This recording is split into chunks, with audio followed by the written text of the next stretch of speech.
Alors, peut-être Adam, Oui. Monsieur le Président, Très Adam rapidement. voulait juste réagir rapidement Oui. pour Adam et pour le Président, Très réaction rapidement, vraiment rapide. juste 30 secondes. Je veux juste rappeler à Monsieur le Président que ce qui se passe au Sahel n'est que les conséquences de ce qui a été fait en Libye. Cette intervention en Libye où vous avez oublié, quand je parle de vous, je ne parle pas de votre personne, je parle de votre position. Vous avez oublié l'existence de l'Union africaine. Monsieur le Président, vous l'aimez le dire. Nous sommes au Mali pour aider le Mali. Si nous n'étions pas venus au Sahel, il n'allait pas avoir de gouvernement actuellement au Mali. J'ai envie de vous dire que si ce n'était pas les Africains, il n'allait pas avoir de France aujourd'hui. Nous sommes liés, nous sommes liés, nous sommes liés. Arrêtez de dire que vous êtes venus nous aider. Non, parce que le terrorisme ne menace pas que le Mali. Vous êtes aussi menacés. Arrêtez de nous culpabiliser sur une position de victime. Mais Adam, je ne Non. vous culpabilise pas. Monsieur Non, le mais Président, veux je juste n'ai vous pas dire, terminé. Je ne vous culpabilise pas. J'ai J'essaie de restaurer justement un dialogue réciproque et de respect. Oui. On n'est pas là simplement pour nos intérêts quand on arrive au Mali en 2013. C'est un fait. Par contre, ce que vous avez dit sur la Libye, je l'ai dit plusieurs fois comme président, je partage ce que vous avez dit.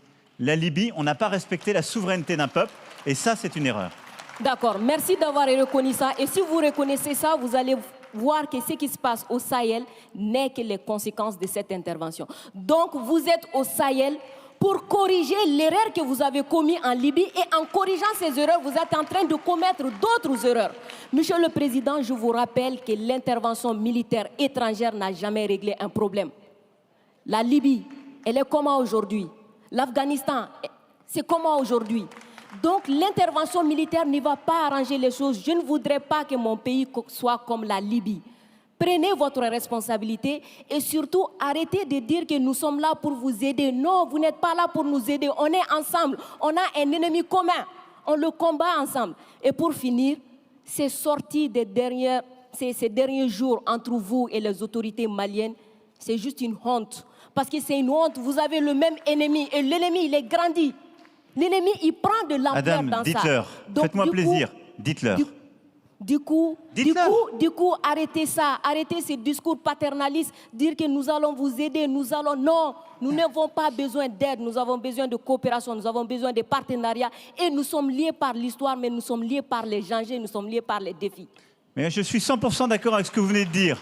Mais après, vous ne pouvez pas me dire, vous ne pouvez pas couvrir les propos inacceptables qui ont été tenus par des gens qui, eux, n'ont ni la légitimité ni la légalité pour eux. Or, ils ont tenu des propos inacceptables. Non, mais je vous le dis. Et vous ne pouvez pas me dire, on doit avoir un dialogue équilibré, réciproque, et me dire, dès que je vous parle avec le cœur et que je vous dis la vérité, je serai paternaliste. Je ne suis pas paternaliste, je suis sincère. J'ai droit à la même sincérité que vous.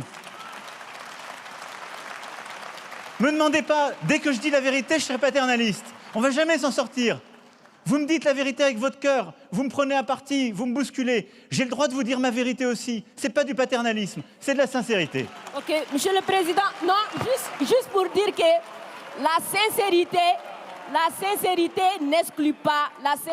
n'exclut pas la courtoisie, la sincérité. Mais je suis n'exclut courtois pas comme le vous l'êtes respect. avec moi, Adam. Oui. Nous sommes courtois Je les suis uns. carrément d'accord avec vous, Monsieur le Président. C'est juste vous dire que j'adore votre sincérité, mais elle n'exclut pas le respect, elle n'exclut Mais pas la je courtoisie. pense que nous avons l'un et l'autre, là dans le débat, une très grande courtoisie. Absolument. Et on fait la démonstration qu'il n'y a pas de paternalisme, il n'y a pas d'agressivité, il y a une vraie sincérité, mais il n'y a pas de tabou. Et ce que vous avez décrit sur ce qu'on fait au Sahel, c'est exactement ça. Moi, je ne pense pas que l'intervention militaire soit l'alpha et l'oméga. Je pense le contraire. Et donc, le problème que vous avez aujourd'hui, c'est qu'il y a une autorité de transition qui dit « ils devraient rester là militairement, parce qu'ils ne veulent pas faire le travail ». Nous, mais exactement, il y a des accords avec des engagements de toutes les parties.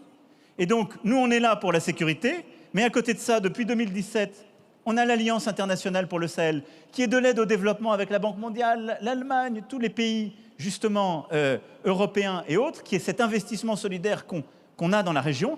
Et il y a le rôle du retour de l'État. Chacun doit faire sa part. Et plus vite le reste est fait, plus on peut se retirer militairement, ce qui est beaucoup mieux.